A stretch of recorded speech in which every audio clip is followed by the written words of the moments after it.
योगी आदित्यनाथ ने आम बजट को लेकर अपने विचार रखे हैं, जिसमें उन्होंने इस बजट को गरीब और मिडल वर्ग के लिए सकारात्मक बताया है।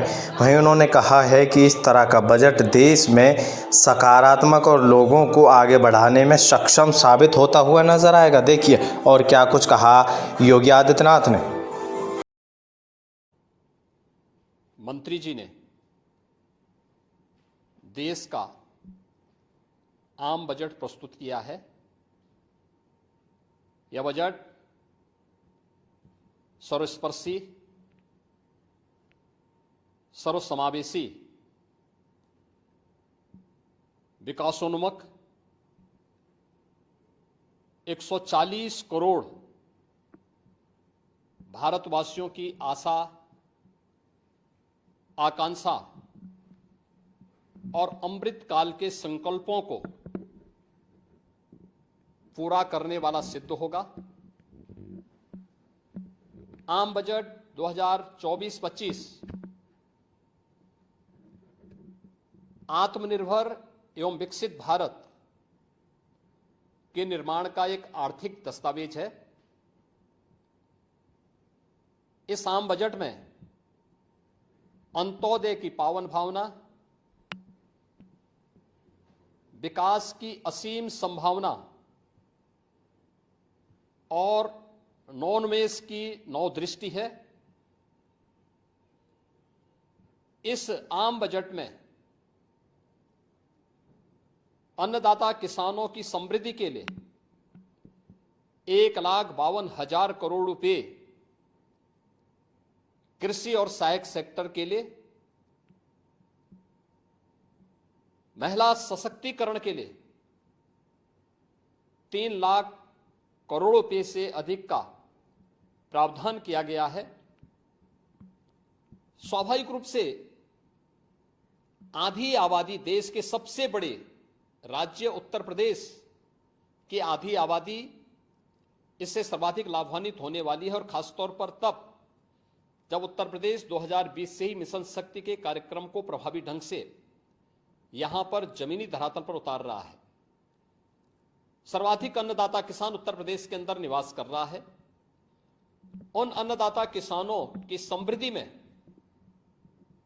आज संसद में प्रस्तुत आम बजट बड़ी भूमिका का निर्वहन करने वाला है। युवाओं के लिए लाखों नौकरियों के साथ साथ मध्यम वर्गीय परिवार के लिए प्रत्यक्ष कर यानी इनकम टैक्स में जो नए टैक्स स्लैब की घोषणा हुई है, ये सभी अभिनंदनीय है, स्वागत योग्य है। इस पूरे बजट को अगर मैं कह सकता हूं कि यह बजट भारत को $5 ट्रिलियन की इकोनॉमी में बदलने के संकल्प के साथ ही दुनिया के ग्रोथ इंजन के रूप में भारत की भूमिका को और विकसित भारत की संकल्पना को साकार करने का एक आर्थिक दस्तावेज के रूप में यह देश की संसद में प्रस्तुत किया गया है। इस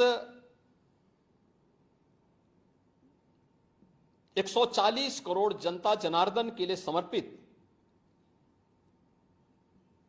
उनकी आशा, उनकी आकांक्षा और अमृत काल के संकल्पों को पूरा करने वाले इस बजट के लिए मैं आदरणीय प्रधानमंत्री जी के प्रति आभार व्यक्त करता हूं। माननीय केंद्रीय वित्त मंत्री माननीय श्रीमती निर्मला सीतारमण जी को और उनकी पूरी टीम का मैं अभिनंदन करता हूं। मध्यम वर्ग को राहत देने के लिए आम बजट में जो उपाय किए गए उसको लेकर क्या कहना है? देखिए, मध्यम वर्गीय परिवार में टैक्स के बारे में सबसे बड़ी छूट आज उपलब्ध हुई है, और ये लंबे वर्ष समय से ये मांग चली आ रही थी। 3 लाख तक के प्रत्यक्ष कर यानी इनकम टैक्स में कोई भी टैक्स नहीं लगेगा।